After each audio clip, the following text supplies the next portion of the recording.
fault. Can you hear me better now? Yeah.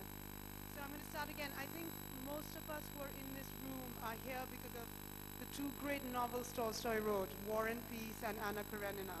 Certainly when I began Rosamund Bartlett's marvelous biography, it's why I came to it. Other more diligent readers might have read his extraordinary last story, Haji Murad, perhaps Ivan Ilyich, and maybe even the other novellas. But it's really War and Peace and Anna Karenina which has probably drawn us here. And the one thing, if there's one thing that sort of Rosamund Bartlett does in this book, you realize the novels are such a tiny part of this extraordinary man. And certainly Tolstoy, if one were to ask him in his 50s, what was his great achievement, he would have said, and he did in fact say, the novels were some of the least of the interesting work he'd done. Tolstoy, I mean, Rosamund and I were sitting and just having a little brief conversation, and I asked her, I said, do you think Tolstoy was the most important man in Russia in the 19th century? And she said, yes, I think so. And the reason being, he was someone who was extremely influential in the field of education. He was seen as a highly subversive political figure, a threat to, excommunicated by the church because of his writings on religion. The Tsar had him followed, but knew that they couldn't do very much with him because he was such a popular figure. In many kinds of ways, he was the Gandhi of Russia, and indeed Gandhi, of course, took his cues from Tolstoy, as we all know. So with that, I'm going to leave Rosamund to say more and talk about her book. And before that, a little note about Rosamund. She's a writer, a translator, and academic. Tolstoy isn't her favorite Russian writer. It's Chekhov, whose letters and short stories she's translated. And in fact, she helped to rescue Chekhov's house in Yalta. And then her most recent project is translating Anna Karenina. So she has decided to stay with Tolstoy. Over to you, Rosamund. Thank you very much. I'm delighted to be here. It's wonderful to be invited to take part in this festival, particularly to come to India, because of course Tolstoy had a famous correspondence with Gandhi at the end of his life, which you are probably aware of, and Tolstoy was a very important figure for Gandhi, and actually probably played some indirect role in the campaign to achieve independence in India. So it's particularly nice for me to come and talk about Tolstoy, and it's particularly nice that my panel's been called Tolstoy the Man, because indeed I've concentrated in my biography on Tolstoy as a sort of presence in Russia, as a Russian figure. And I thought I'd just read you one page from my biography and then tell you about how I came to write this book and how I went about it, and talk a little bit about some of the things I concentrate on. So I've just chosen a page, page 390, which is in 1901 when Tolstoy was excommunicated by the church, which has just been mentioned, and it sort of really gets to the heart of the matter. On the day the excommunication became public, Tolstoy declared in a letter to his daughter Masha that the only thing he really wanted to write about now was people's lack of religion, which he believed was the cause of all the horrors in the world.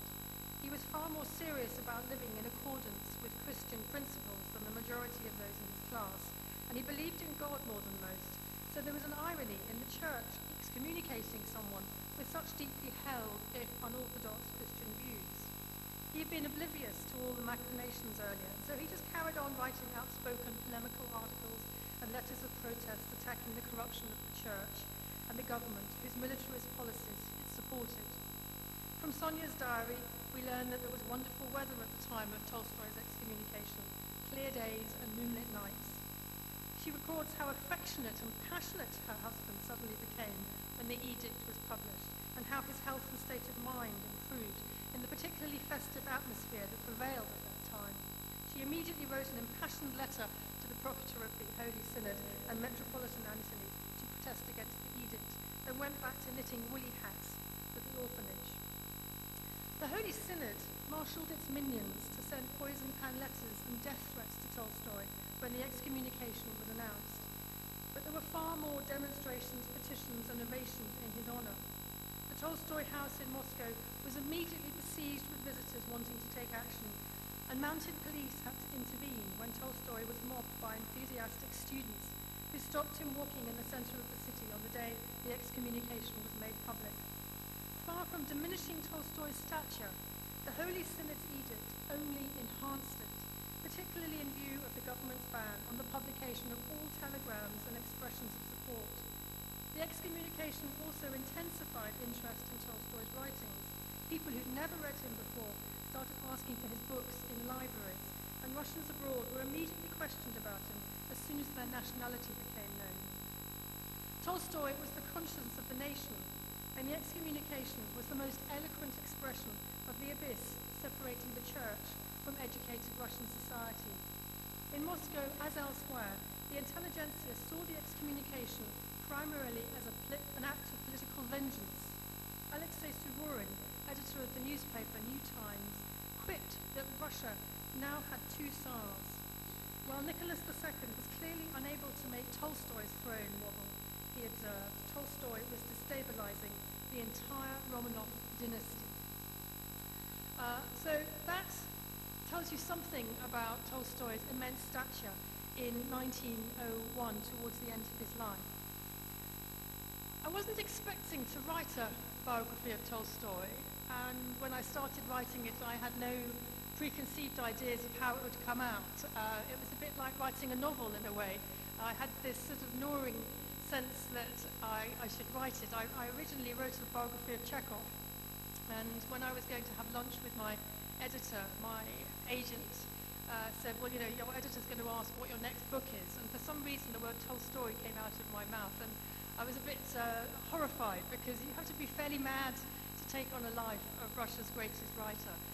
But I did have this sort of sense of irritation that I didn't really quite understand why Chekhov revered Tolstoy so much. There was this question mark that lingered in my mind, and I really wanted to write the book in order to answer that question. And I started thinking I was probably going to write a kind of conventional biography, but my biography of Chekhov was rather unconventional, and my biography of Tolstoy ended up in an unusual way as well, because there's a sort of very received view of who Tolstoy was in the Western world.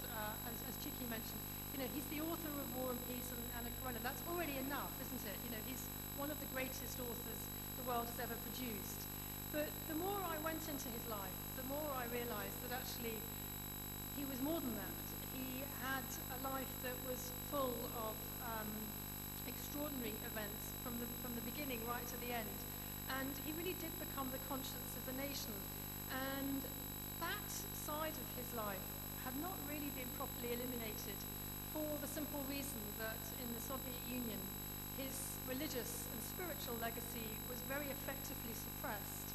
And it's really only now, with the publication of lots of new materials about the history of the Orthodox Church, for example, the history of sectarian religions, the publication of correspondence with his sister and his brothers, that we can really get a fuller sense of the life that Tolstoy lived. And I really wanted also not just to go over the same old ground, and that's very difficult with a writer like Tolstoy. There's an awful lot of cliches. It's very difficult not to write in a banal way about Tolstoy, and I didn't want to just do the same old thing, and that's been done very well.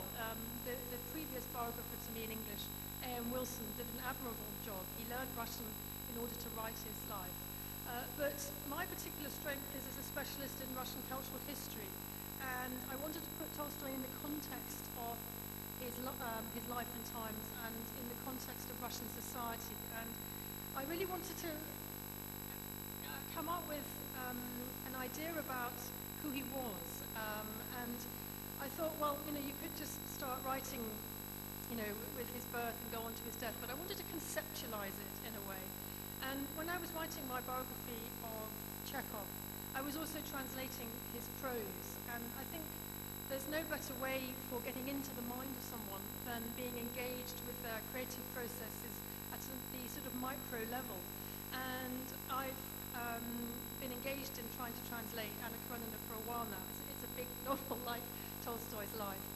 And I took a very small leaf out of Tolstoy's book, as it were, because, as you know, Tolstoy wrote these immense novels by constructing them in little chapters. And I, rather than just wanted to write the whole story of Tolstoy's life without any kind of framework, I decided that actually I was going to have each chapter in my biography tell a story. For the simple reason that Tolstoy was someone who is really larger than life. He led more than one life. And so in my account of his life, I'm talking about different sort of levels of biography, if you like. There's sort of the obvious story of his life from childhood to death. There's the obvious story you can tell about his life as a member of Russia's landing aristocracy. And yet, there's more with Tolstoy, because Tolstoy also lived a number of Russian archetypes, which you don't find anywhere else. And I really wanted to work out what it was that made Tolstoy so Russian, because for me, he is the embodiment of the Russian experience. He was someone supremely sensitive. He seemed to absorb within himself the entire Russian experience, with one or two exceptions. So, on the one hand, he was this landowner, and yet in his latter life, of course, he dressed as a peasant. He identified with the Russian mujik. How could it be that someone who was a count could also be in the same breath talked about in the terms of the Russian peasants? He was someone who, after Anna Karenina, embarked on a profound midlife crisis and became a pilgrim. And these Russian pilgrims there were millions of them who would spend their entire lives with nothing but a little bundle on their backs, walking from one holy place to another. They were called straniki, wanderers. And Tolstoy longed to become one of their number. He also was someone who became an apostate. As we've seen, he became an apostate of the official church. He was excommunicated. He was someone who identified with all the sectarian religions in Russia. And this was a huge underground. Again, this is an area which no one could really write about in the Soviet period. It's something that's really only been unearthed since the Glasnost period. He was someone who was also talked about as a holy fool. He wanted to be a holy fool. And the holy fool is a sort of figure exclusive to the Russian Orthodox Church, like the fools in Shakespeare's plays. Someone who would forego any kind of material comfort to live the life of a vagabond, but be able to speak the truth. And as we know, Tolstoy's life was all about seeking the truth. And because he was Russian, and I've been trying to sort of think about what is Russian about Russianness. There's this sort of sense of wanting to go deeper always. And for the Russians, there are actually two words for truth. There's the sort of simple, everyday, common or garden truth, like pravda, the name of the newspaper. But there's another word for truth, because it's such an important concept to the Russians. And that's istana, that's the deep underlying truth. This is the truth that Tolstoy was interested in. And I think if we were to really summon up what is Russianness, it's extravagance, isn't it? If you think about all the great Russian musicians, they're the people who sort of don't do anything by halves. They're people who sort of really go to the very, very depths of whatever their virtuosic talent is. And Tolstoy did that in everything in his life. When he wrote a novel, it had to be the greatest novel ever written, the longest ever novel ever written. When he became a beekeeper, he threw his heart and soul into it. And one of the reasons he fell out with Turgenev, for example, was because Turgenev, to him, just wasn't serious enough. If you're going to be a novelist, you've just got to be a novelist and do it really seriously. And Turgenev was this mild-mannered, very elegant, refined man, very, very cultured. And it really annoyed Tolstoy that he was just sort of not serious enough about the task in hand. And Tolstoy was someone who also was likened to the great medieval bogatirs, these medieval warriors. And the most famous of all of them was Ilya of Murom, who was a peasant who was unable to get up until he was about 33. He was lying on the stove in his peasant hut in his izba. And then he got up and performed superhuman tasks. And there's no Russian who has ever been compared to Ilya of Murom, but Tolstoy. So for me, Tolstoy is truly a man who lived a Russian life, who ran the sort of gamut of the Russian experience. And that's why I wanted to really encapsulate not just him as an author, but to actually look at his life from his own point of view. Because the minute he started writing Anna Karenina in the late 1870s, and he encountered this midlife crisis, because he was Tolstoy, it was a much bigger midlife crisis than most people went through. He started repudiating all his fiction. He wanted to write novels that were going to be read by the peasantry. And he worked very, very hard to simplify his writing style, his language, in order that it could be understood. And so when he set out on his quest in the 1870s to live in accordance with Christian principles, suddenly all his novel writing became immoral. So it's not been a surprise to me that quite a lot of people have read my biography and been very disappointed not to find more about the novels. But actually, the reality of Tolstoy's life is that it is, as Chiki said, it's just a small part of a much, much bigger life. So one of the other things about Tolstoy, which came out when I was researching his family, is that he was very proud of being rather eccentric. And there's a wonderful sentence in Anna Karenina in which the autobiographical character of Levin is referred to as Chiki, which in Russian means sort of wild or savage or eccentric. And for Tolstoy, who was very proud of this quality, this was something that typified the entire Tolstoy family. And he had a very close friend who was a distant relative, who was a lady-in-waiting at the Russian court in St. Petersburg, Alexandri, she was called. And he wrote to her once and said, you know, you've got the Tolstoyan deekist too. So even this very prim lady-in-waiting as well. It wasn't for nothing, he said, that our cousin Fyodor Ivanovich got himself completely tattooed. So throughout the history of the Tolstoy families, there were lots of rather strange figures. And there was this one relative, Fyodor Ivanovich Tolstoy, who went on a around the world cruise with the Russian Navy, and behaved so badly he was thrown off and landed on some remote Pacific island and got his entire body tattooed, and was the talk of the town in Moscow when he came back. Tolstoy had 3 brothers, and they were all quite strange as well. His brother Sergei married a gypsy singer. His brother Dmitri led an incredibly devout life until one day when he realized he was probably not going to live very long. He got consumption. He completely flipped and started gambling, hanging out with prostitutes, and drinking. And his brother Nikolai, the eldest brother, whom they revered, he was also quite unusual too. He resigned from the army and then signed up again and had a drink problem. So they were rather strange family. And there was one sister, Maria, and she had a miserable marriage and ended up entering into a liaison with a Swedish count in Europe, and she had an illegitimate child. And it was a revelation to me when I was writing the chapter about the writing of Anna Karenina, because of course Tolstoy was actually sort of drawing on his own family experience, because he'd helped try to get a divorce for her. And the novel Anna Karenina, of course, is about marital breakdown. It's about the breakdown of Russian society as well. And the Russian government passed all the control of divorce to the Russian Orthodox Church. The church had complete jurisdiction.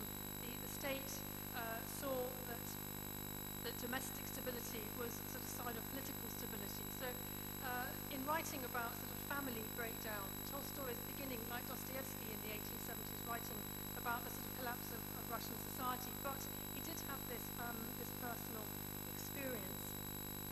So I'll just say a few things about some of the things which came out when I was writing this biography that I sort of didn't really expect. And in a way, to begin with, his life is one of the conventional Russian noblemen. He was born to a very privileged background. He was born in the Russian country estate of Yasna Polyana, Clear Glade, which is a couple of hours south of Moscow these days. It was a wonderfully sort of cocooned place to spend your early childhood. There were private tutors. There were serfs, of course, to wait on you hand and foot. And then Tolstoy was orphaned fairly early on and ended up living in Kazan, where he went to university. But because he had this Tolstoyan quality of dikus, this sort of wildness, and because he was someone who never really accepted any other authority, he didn't graduate. He didn't really like the idea of people teaching him. But it was when he was at university, and unfortunately sitting in the venereal diseases clinic, that he began writing his famous diary. And that's where we date his literary activities from. And he had a sort of misspent youth, because he came into his inheritance in his early 20s and frittered his life away to begin with. He just jumped from one thing to the other. First of all, he was going to become a lawyer, then he was going to go into the diplomatic service, and then suddenly he was going to join up and start fighting in the army and become an officer. And his family got very fed up with him, because he was always getting into huge debts as well, because he had this incredible gambling habit, like a lot of Russians. And of course, with Tolstoy, it wasn't just a sort of average gambling habit. He really went to town when he gambled. He gambled away entire villages. He actually ended up gambling away his ancestral home. It got dismantled brick by brick. And so they got very tired with him, saying, "Okay, Sergei, I've really changed now. I'm going to be really serious now." And his family would say, "Yeah, yeah, yeah." And of course, the next minute, he was off doing something. So he was a very mercurial young man. And it was on a whim, really, that he went off down to the Caucasus in 1851 with his elder brother Nikolai, who was serving down there. This is the sort of, the war with Chechnya that happened in the 19th century. And he ended up deciding to join the army. And it was really the making of him. He didn't have a particularly distinguished military career. In fact, in 1853, he decided he was going to resign his commission. All the sort of glory that he'd hoped for eluded him, for various reasons. He wanted to win a medal, and on both occasions it sort of passed him by. But when he wanted to resign, it turned out that the Crimean War was beginning, so he actually wasn't allowed to. And then he said, "Well, can I be transferred then to the theatre of war?" So he got transferred to Romania, which is where all the action was at that point. Only to discover when he got there, of course, that by that time all the fighting was on the Crimean Peninsula. So he kept being sort of not in the right place. But eventually he was stationed in Sebastopol. He took part in the defense of Sebastopol and saw at very close hand the reality of war. And it totally changed him. He'd taken serfdom, for example, for granted, like all members of his class until then. And of course, the army was made up of thousands and thousands of Russian peasants who were drafted in and had the most miserable conditions in which to serve. And Tolstoy came to the conclusion, he said, "We don't have an army, but a mob of oppressed slaves." And it's quite telling that one of the British naval commanders actually sent in a report back to England saying, "Well, our biggest problem here is stopping the Russians wanting to become voluntary prisoners of war." That's how bad it was.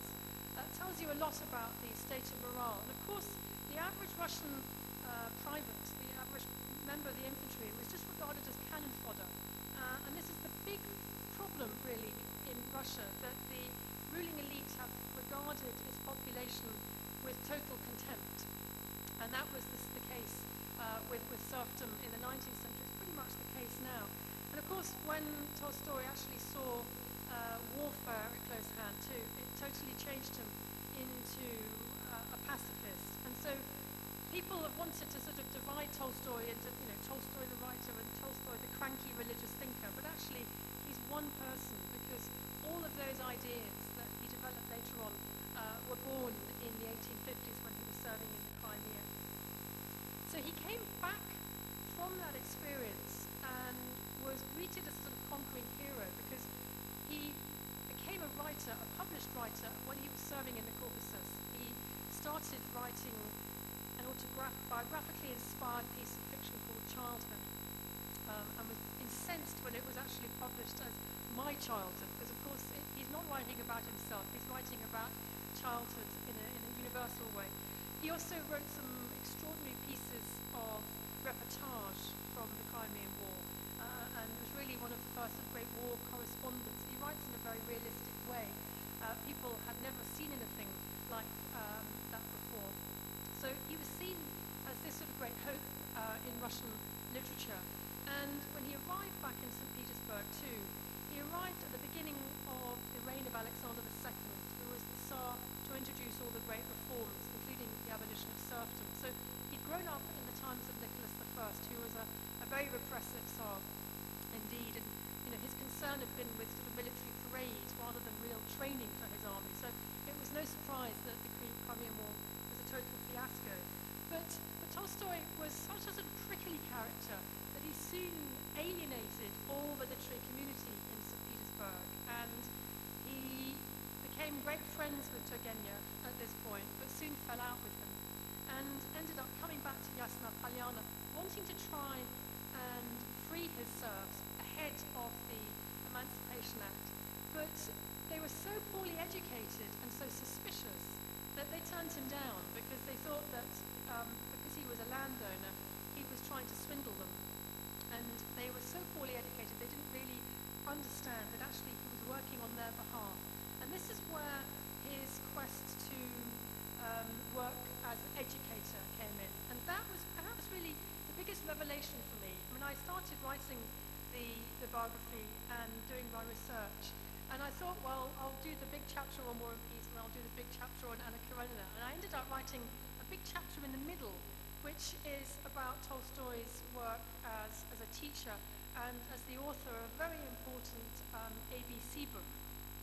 He founded schools running up to the Abolition Act in 1859. He soon had 22 schools, and he was appointed to be an arbiter when the Emancipation Act was passed, and soon found himself at odds with all his class, because there was no education really to speak of for the peasantry in Russia, and Russia was still 95% illiterate at the time of the 1917 revolution. So what Tolstoy did was really rather remarkable. He felt that what was the point of introducing reform when the Russian peasants couldn't even read and write? That was the absolute first step. And yet, the landowners who stood to lose all their privileges with abolition of serfdom soon started realizing that he was not a friend and that he was working for the peasantry and not for them. So they sent him poisoned pen letters, they summoned him to duels, and it's something that really makes me have huge admiration for Tolstoy still, to think that he could have just been an average landowner. He could have just sat back and lived off the income he got, but he didn't. He never decided that was enough. He wanted to actually do something, and he ploughed on with these schools, and he employed lots of students who'd been expelled for demonstrating about the sort of poor state of university education in the early 1860s. And all these students were people who were vaguely sort of left-wing at this point. And this drew the attention of the Russian government, and in particular its secret police. And in 1862, they staged a raid on his estate, and Tolstoy was outraged that all his work, that he didn't see anything politically subversive about it. And he was so offended by this, and so exhausted by all the sort of harassment he'd had from all the landowners and other aristocrats who felt that he was a sort of traitor, that he just suddenly again just switched, and that's when he got married. And he married Sofia Bears, this beautiful young girl, half his age, the daughter of a doctor in the Kremlin. And she enabled him to have this life of extraordinary domestic stability and happiness for about 10 years. Their marriage was really only happy for about 10 years, and enabled him to go back to writing fiction, and War and Peace is the result. And one of the things which happened, of course, in the reign of Alexander II, before all those great reforms of the judiciary, the emancipation of serfdom, was, of course, the abolition of a lot of censorship. And there was also a lot of the people who'd been exiled to Siberia for taking part in the Decembrist uprising, which was the first kind of revolution they were allowed to come back. There was a big amnesty. And Tolstoy was very interested in all these people who had tried to introduce sort of democracy and reform in the 1820s. But he soon found he couldn't actually write about this generation without going back to understand what had happened before. And that's what took him all the way back to 1805. And as we know, 1812 is really the focal point of War and Peace. It's the big battle with Napoleon, and he never got on to writing about the sort of aftermath, what happened to the Decembrists after they came back from exile. But for Tolstoy, of course, serfdom and the poverty of Russia was the big problem in Russia. And he felt that when he finished writing War and Peace, that he had this gnawing conscience. And one of the other sort of Russian archetypes, of course, is the idea of the repentant nobleman. And for any Russian educated person with a conscience in the 19th century, that was really the big concern of the day. It was the poverty of Russia and the issue of the peasantry who'd been sort of oppressed so long. And there were so many parallels, of course, with the situation in India. So he decided to go back to education, and he produced this extraordinary book. He taught himself Greek in order to be able to translate Aesop's fables, because he wanted to have a condensed version of Aesop's fables. He put together lots of stories from the Bible. He found extracts from the Russian chronicles. He found that for him, the beauty of the Russian language, all its poetry, was contained in all these old Russian works. And he wanted young Russian children to have the chance to encounter the beauty of the Russian language early on, because that for him was everything. And he used to go out to stand on the main road near his house where all the pilgrims passed, going from one monastery to another, and he used to write down the sayings. And in the 1860s, which was this incredibly fertile time in Russian culture generally, lots of new editions of old Russian literature were published. And Tolstoy discovered that there was still, in the far north, lots of Russian peasants who still recited the old oral epics. And he invited one of the most famous to come down to Yassa Polyana. And this is a very important part of his ABC book. So he also studied every different branch of science, because he wanted to give Russian children the chance to find answers to questions like, where does the water from the sea go? So he studied everything from zoology to physics. It was an enormous enterprise and an exhausting one. And he got started on it in the early 1870s because he had to teach his own children to read and write, and discovered that all the textbooks were very boring. And one of the principles of his work in schools, of course, was to actually work from the child's point of view. Very, very ahead of his time to be thinking about a sort of child-centered education. And the kind of teaching for children in Russia was all based on sort of German models. And Tolstoy felt that really wasn't suitable in Russia. And he was very, very disheartened when his ABC book was rejected by the government and they stuck to their own sort of old system of learning, rote learning, lots of corporal punishment. And for Tolstoy, the idea was that the children should enjoy learning, that they should come and go, they shouldn't have to do homework, they should be able to sit where they like, they should be able to answer questions altogether if they really, really wanted to. But when Tolstoy's ABC book was rejected by the government, he went back to fiction, and then he wrote, of course, Anna Karenina.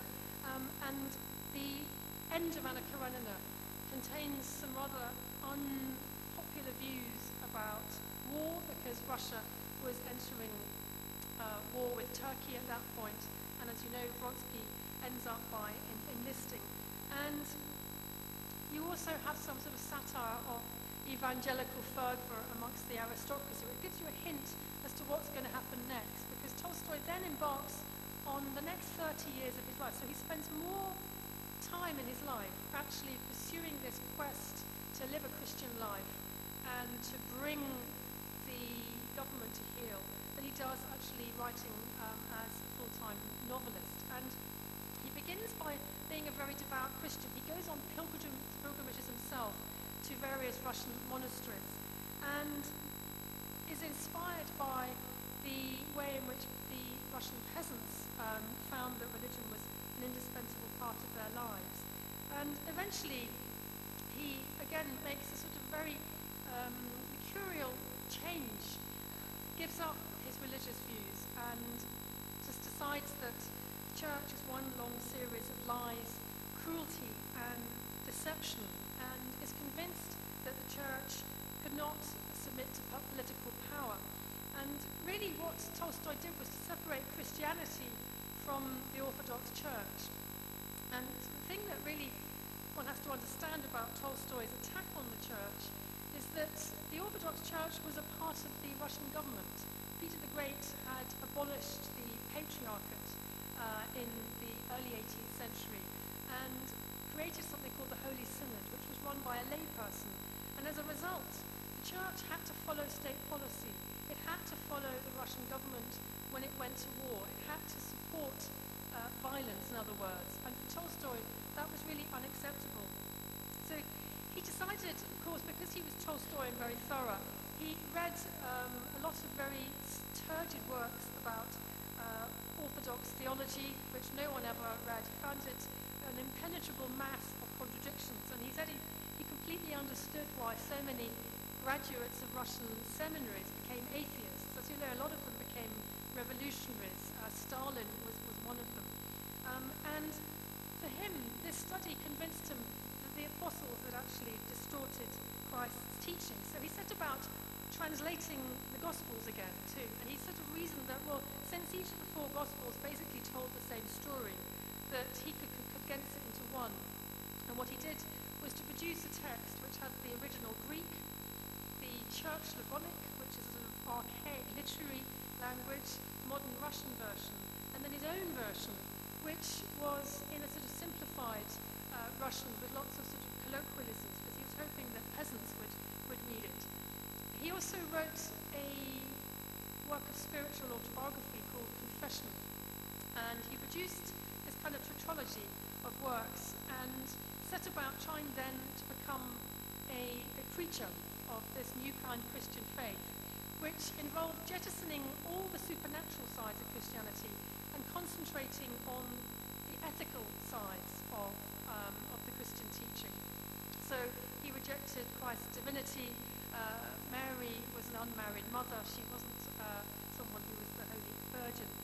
And from this point on, Tolstoy became a kind of dissident in Russia. He became a samizdat author because none of these works could be published. They were all banned by the censor, and they circulated in manuscript or they were sent to the censorship office. But of course, everyone wanted to read them, so they were secretly copied. And probably more people read them than they would have been if they'd been published in a literary journal. And Tolstoy felt very alone to begin with, but he soon started attracting followers. And eventually the Russian Orthodox Church would condemn the movement of Tolstoyanism as a sect like any other, and as a very dangerous one, because it not only attracted peasants, but it also attracted the intelligentsia. And Tolstoy's most famous disciple was a very distinguished man from the aristocracy called Vladimir Chekhov, who set up a publishing company to try and produce edifying literature. So the next 30 years then, Tolstoy is going out of his way to speak out. And again, he wins my unending admiration, because again, he could have just sort of said it once and then gone back and just lived a nice life. But he felt if you were going to be a Christian, again, this is this Russianness, you've got to do it literally. If you're going to be a Christian, you've got to follow the lessons of the Sermon on the Mount literally. And so for him, all these aristocrats who were being entranced by evangelical ideas coming in from England, sort of Protestant ideas, that didn't mean anything, because they could declare themselves to be Christians, but they didn't change their way of life one bit.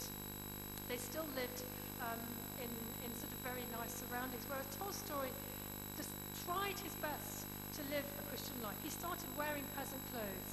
He stopped eating meat. He stopped hunting. He was a passionate huntsman, very, very virile man who'd once fought with a bear. He gave up his personal property, distributed it to his family. He gave up the copyright on all his works, and this really angered his wife, because of course she had a growing family, and his poor, long-suffering wife, the mother of 13 children, she basically became a sort of single mum at this point, and she wondered, how she was going to continue to feed her children. And Tolstoy really became so driven in preaching his new message that he basically forgot about his family at this point. So for him, it was actually trying to live the Christian text to the letter. And he wouldn't shut up. One after the other, he started producing these essays, and eventually started also, of course, speaking out against conscription and preaching this idea of non-resistance to violence. And this particularly became out in the work that he produced in the early 1890s, The Kingdom of God is Within You. And he finished this work, which is an enormous work, which is actually longer in terms of the manuscript pages than War and Peace, Anna Karenina and Resurrection put together, 13,000 pages. And it set out this principle of living in accordance with Christian ethics, living a simple life close to the land. He believed in everyone having to work, to do physical labor, and would himself go out to plow with the peasants. So he was the only person who actually did anything when there was this immense famine in the 1890s. 14 million people were affected in Russia. The government sat on its hands with its bloated bureaucracy. Tolstoy got up and opened hundreds of soup kitchens and embarrassed the government, of course, because he was quite keen for his works to be published abroad, and there were articles published in the British press saying, why are Russian peasants starving? And of course, the government didn't know what to do with him. Gandhi, of course, got arrested several times. Tolstoy was dying to be arrested, but all the government did was arrest his followers. He was infuriated by that. He was dying to do it, and they just didn't know what to do with him. And the thing is, his trump card, of course, was that he wasn't just a religious thinker. He was also a very famous novelist. And what's interesting, of course, is in the 1880s, his novels began to be translated into English for the first time at the same time as his religious writing. So he became famous on both counts. And because he was so famous, they allowed him to carry on with whatever he was doing. And because of his great friend Vladimir Chekhov, who perhaps was an illegitimate son of Alexander II, who had very, very good connections at court, he got away with an awful lot. And it was really only in the late 1890s that Chekhov was exiled. And Lenin got exiled to Siberia, and Chekhov got exiled to England. Now I've got to stop now. So that's why Tolstoy was regarded as sort of, almost the real Tsar of Russia, and someone who really occupies a very, very important place in Russian hearts. Thank you so much, Rosamund.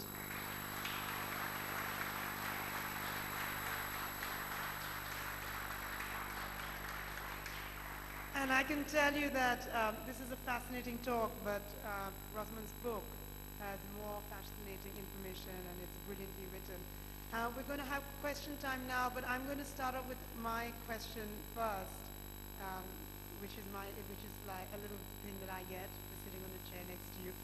And when you were talking about Tolstoy, it reminded me of George Orwell's essay on Gandhi, where the argument he makes is that often great men aren't also particularly pleasant, and that being a saint often takes its toll on the people who live around the saint. And it seemed to me that as you were talking about Tolstoy, that of course he was doing these extraordinary things. He was challenging the government and the church, but he was also he was actually an unpleasant husband, wasn't he? Especially after the first happy 10 years. And towards the end, when he gave up his copyright, his wife, of course, was struggling desperately for money to look after her children, and Tolstoy's ideals sort of came in the way of some kind of domestic comfort. Would you tell us a bit about that? Was he not a particularly nice guy, even though he had these great ideals? He was a human being with flaws. He was someone who really was revered. You know, in the end of his life, thousands of people made pilgrimages to come and see him. And I spent a long time as a university lecturer teaching Anna Karenina. I used to get very sort of fed up every year, you know, encountering these sort of didactic lessons, the sort of condemnation of this beautiful woman just because she has an adulterous affair. So I must say my view of Tolstoy when I began was, you know, to be quite subjective. And I did warm to him in many ways because of his love of the Russian child, of teaching, for example, the passion that he put into it. But there were things that really did make me wonder. So, you know, his poor wife Sonia, he didn't believe that that a woman should really have any kind of, you know, intellectual life of her own.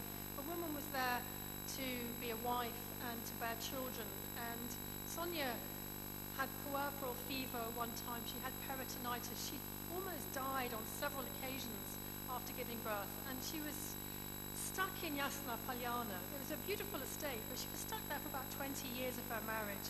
Tolstoy could come and go as he pleased. He had the luxury of engaging in an inquiry as to the meaning of life.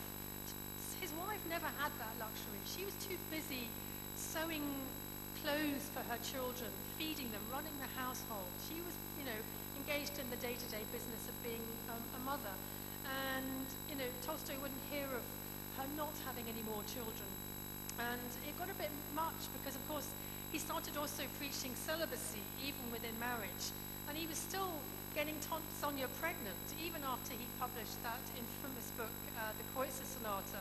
She had one more pregnancy. So, you know, she felt he was a bit of a hypocrite. And she, I think, you know, rightly objected to him just sort of absconding to sort of take on, you know, the meaning of life and being a Christian. And she thought, well, what about us? You know, there was one point where his son Misha went away, and it took Tolstoy a week to notice that he wasn't there. So there was quite a lot of evidence, really, for the fact that he wasn't a, you know, terribly nice man. And the other thing is, you know, he really was a narcissist. It was really all about him, and that really came across to me when I was writing about the incredible festivities they had unveiling the Pushkin statue in 1880 in Moscow, which was a national celebration. It was something that the Russian people organized. It wasn't a sort of an official initiative. Dostoevsky was dying at this point. He came all the way to Moscow to give a speech. Turgenev was on his last legs. He came from Paris. And Tolstoy said, nah, I'm not coming, you know. It wasn't about him. So he didn't really want to have to be a sort of, you know, secondary figure there. He went to meet Tchaikovsky and immediately started haranguing him that Beethoven was a composer who lacked talent. And, you know, at the same time that he was sort of preaching all this sort of, you know, earthy things about the Russian language, there was this incredible composer, Mussorgsky, writing songs set in the Russian nursery, doing very, very similar things. And Tolstoy just didn't have the ears or the eyes to sort of notice things that were going on around him. So he was slightly sort of focused on his own path, and really things, you know, that they sort of suited him when they came into his own viewpoint, but not so much when he wasn't someone who sort of, you know, really allowed a sort of plurality of voices. Are there any questions from the audience?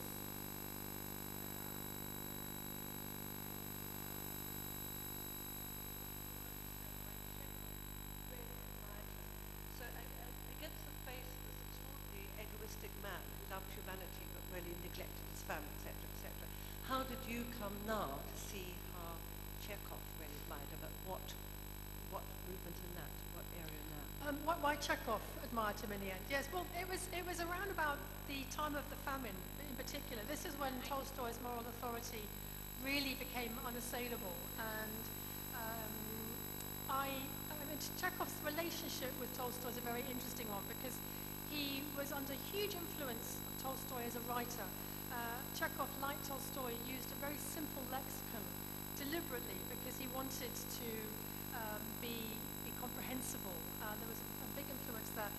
And he went through a sort of brief infatuation with Tolstoy's ideas. And then because he was a man of science, I mean, Tolstoy, you know, dismissed university education and technology, and, you know, he deplored railways and things. But Chekhov was someone who lived in the modern world and soon came to realize, you know, that was just not going to wash. And so he didn't really go for the sort of the latter thinking, but it was Tolstoy's role in standing up against immorality and injustice and against poverty that really won Chekhov's admiration, and that was really the answer that I got to my own question.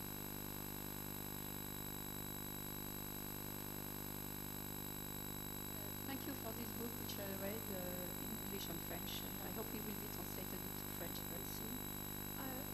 Don't you think that today the Russians have a very romantic view of Tolstoy, and they still ignore all the rest, the dissident aspect of his life? It's still suppressed.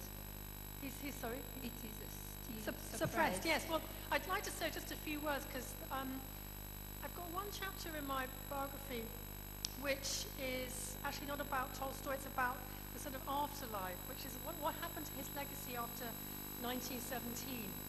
And this, for me, actually is probably the most important chapter of all, even though it actually doesn't deal directly with Tolstoy's life, because in 2010, we celebrated the centenary of Tolstoy's death. It was an event that was marked all around the world with conferences, exhibitions, films. You know, we had The Last Station. In Russia, there was an overwhelming silence, and that really interested me, because, of course, he's still someone who's excommunicated by the church. The church and state in imperial times were like this. They're like this again now. It suits the Russian government to have the support of the church. It suits the Russian church to have the support of the government. It's a very nationalist church. One of the things which Tolstoy hated about the Russian Orthodox Church was its persecution of other religious faiths. And in this, of course, he also shares an awful lot with Gandhi, who embraced, you know, lots of different truths in different religions. And so the church says, you know, we can't reconsider our decision, because he's got to repent. How he's going to repent, I don't know. And, you know, we're familiar now with pictures of Vladimir Putin, bare-chested as the Marlborough Man, shooting tigers. It's a very macho, nationalistic culture. And of course, what does Tolstoy represent? He's, you know, this vegetarian pacifist. And the other thing, of course, is that throughout the Soviet period, the sort of blueprint view of Tolstoy was by Vladimir Lenin, who wrote a very important article on Tolstoy's 80th birthday in 1908, Tolstoy as a mirror of the Russian Revolution. So he admired Tolstoy for wanting to undermine the edifice of Russian autocracy, but he deplored him for being this vegetarian pacifist. And so it was a difficult situation in the 1920s. In 1928, they celebrated the centenary of Tolstoy's birth, and Lenin decided that all of Tolstoy should be published now, because so much had been censored. And they stuck to their guns. They did produce a 90-volume edition. But what happened was that the individual volumes were A, very, very expensive, B, some of them appeared in tiny print runs, and that in a country where millions and millions of copies of War and Peace were published is quite startling when you think that some of the religious writings volumes, 5,000 copies, 10,000, and they were never published again. And what happened, particularly in World War II, was, of course, they trumpeted Tolstoy as the author of War and Peace, as the author of Sebastopol story, this patriotic writer, and they trumpeted him as the great model for socialist realist writers in terms of sort of literary technique. And what you got in the latter part of the 20th century was an entire generation, and then more generations who had no idea of Tolstoy's spiritual ideas. And that's why in the West we have this very fixed idea of Tolstoy. He's just the author of War and Peace and Anna Karenina. And I might have gone overboard in talking more about Tolstoy as a figure, but it was a situation that really needed redressing, and there was so much to say about his important role. And of course, now his ideas are more than ever relevant. I mean, we've seen all these Occupy movements around the world. What Tolstoy was bothered about was poverty and oppression by sort of governments and things. And this idea about, you know, capitalist excess and excessive consumption, corporate greed. This is, you know, nothing new really. Tolstoy was raging all about these things, you know, 100 years ago. And I think it's a shame that people in Russia, in his own country, don't know this side. And I hope that there'll be a time when they rediscover this very important legacy. Well, War and Peace is never the wrong reason, but I think there are other reasons too. But we must wrap up this session, and if any of you want to continue this conversation with Rosamund, she'll be outside, and please do. Thank you very much for attending it. Thank you, Rosamund. Thank you, Chiki. That was a very interesting session. Thank you. Our next session, Little Magazines and Voices from Below, will start at 12:30. I request you to please carry out all your